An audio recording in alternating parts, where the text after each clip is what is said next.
Hi. Thank you all for gathering here today. We all know that nuclear energy is an integral part of our community. They are the centers of our towns and represent a large source of emission-free electricity. However, with suppressed natural gas rates, comparatively, nuclear energy is no longer a viable source of electricity production. How can we solve this?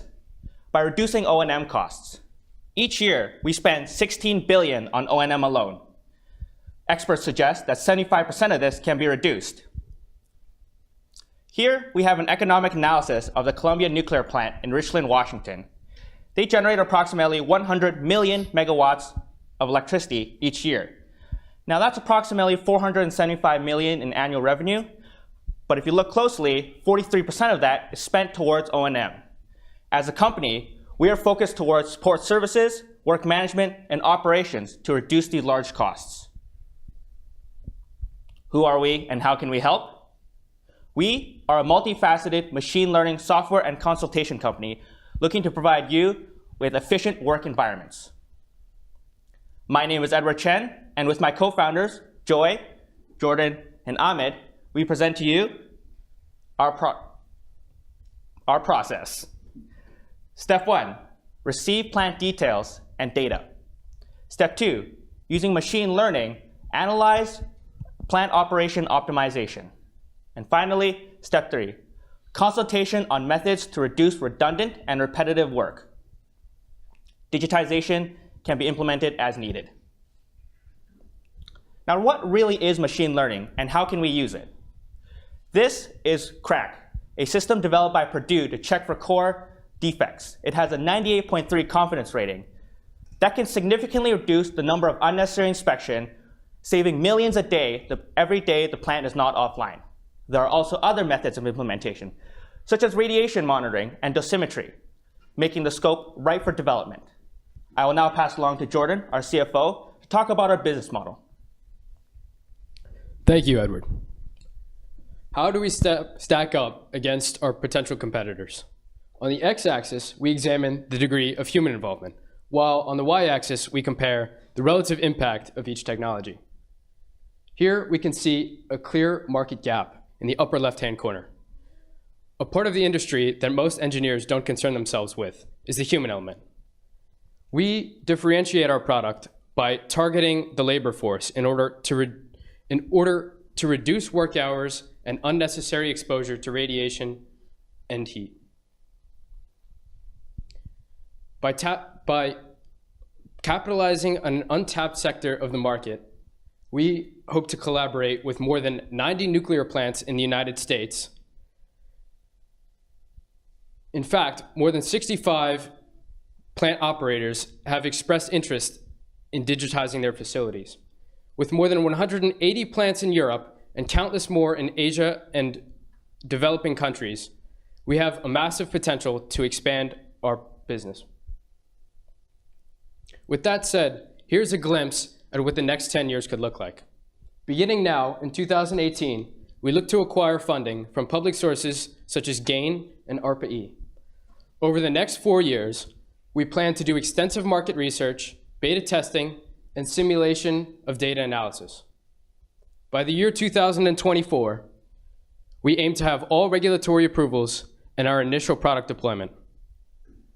We then plan to fine-tune our product and expand overseas following 2026 and years beyond. Finally, I will briefly discuss our rough financial projections.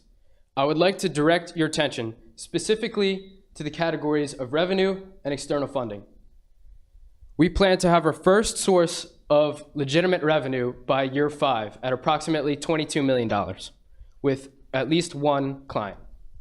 In terms of external funding, we will need approximately $1.5 million in seed funding and additional funding up to $2 million in year 3 and as much as $4 million in year 5 in order to scale our product.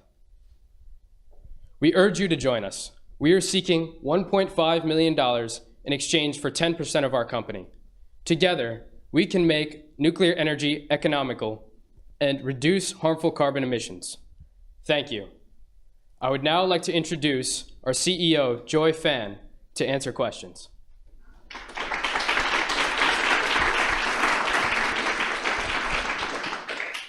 So thank you for your attention. And what kinds of questions do you have? All right. Okay. When you do your first plant, your very first plant, two things. What's the credibility that you will have to get to that plant and get them to believe you? And how fast is it ramp? You said 22 million, I think it was, on the financial the first year for the first plant. Yeah. So from 0 to 22 million in 12 months. That's pretty hefty. That's quite a rate. So what gives you confidence you'll do that? Yeah, so let's go back to the slide of the financial, and then George can answer about the funding issues.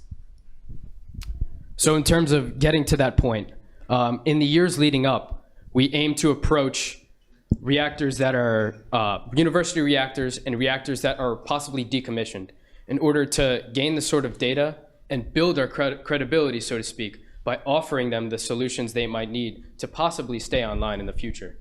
Now, as far as our revenue stream of $22 million based on one new client, it seems like a lot. However, as we mentioned in earlier slides, we can save up to $200 million or more on operating costs.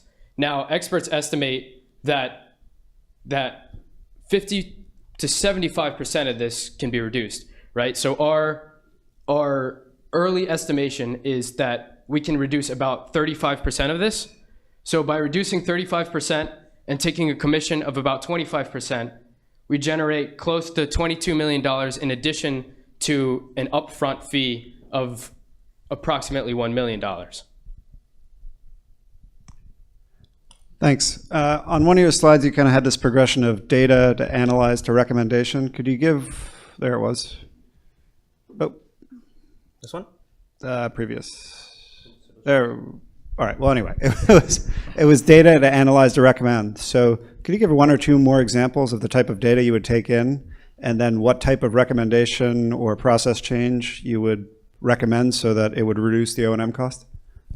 Yeah, so based on the last slide, we were providing the data of the pipe, and due to the machine learning process, we can just reduce the maintenance time for the pipe analysis. Previously, when the reactor was operating and when there were pipe cracks, which was identified by the worker, people must stop the reactor and then do the maintenance. But actually, with the machine learning, we could use a machine to identify if that's the really crack. And then we do not need to shut down the reactor until we identify that's the crack. And that's one example. We could also extract other data from the reactor operation and the maintenance system and see what kind of other labor costs we can reduce by machine learning algorithms.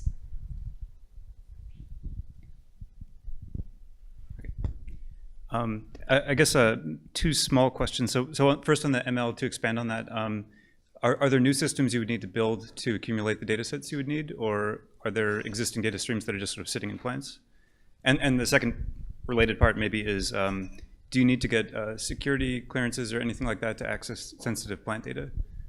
So regarding to the second question about the security and the regulation part, so currently we have a lot of security data storage techniques, such as the technique developed by Google. So for the security part, that's not an issue. And for the regulation part, we already consult the specialist in NRC, and actually NRC has approved the digitalization of the reactor system to have a digital nuclear reactor plant available. So that's also very also very beneficial NRC regulation change for our company.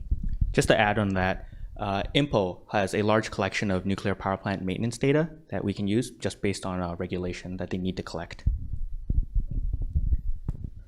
So I see that the main value add of what you're proposing is targeting labor force reduction. Yeah. And you've given one example of, okay, we can reduce the amount of time to look at cracks and pipes and things like that. But there's a lot of, I would say the majority of labor-intensive work is not looking at cracks and pipes, but it's walking the plant, it's the operators, it's checking to make sure you have normal operation. So my question, maybe also related to machine learning, is is machine learning the correct tool to reduce labor force costs, or do you actually need like let's say a model, a physics-based model? Yeah, so currently, if we have the so the thing is the accuracy of the machine learning algorithm will based on the data set, and as our company develops, we could have more and more data set. So the more data we have, and the more accurate our machine learning model will be, and that could partly answer the question of the accuracy of our machine learning utilized in the labor cost issue. And another thing is about the O&M cost in the reactor. So basically, currently there are a lot of O&M cost was distributed to the contractors, and based on our machine learning data analysis, we could just reduce those contractors and reduce the O&M cost. And that's only one part of reducing the cost. We could have other strategies based on more exploration into the real O&M data. All right, thank you very much. We need to move on to our next team. All right.